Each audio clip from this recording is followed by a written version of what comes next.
You ask Tiger to solve. This deals with linear equations with one unknown. The final result is x equals 7/2. Let's solve it step by step. Simplify the expression. Expand the parentheses. Simplify the arithmetic.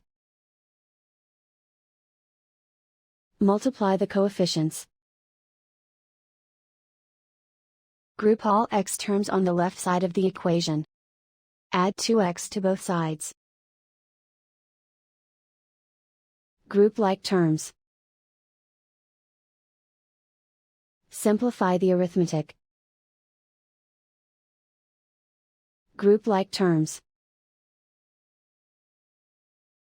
Simplify the arithmetic. Group all constants on the right side of the equation. Subtract 8 from both sides. Simplify the arithmetic.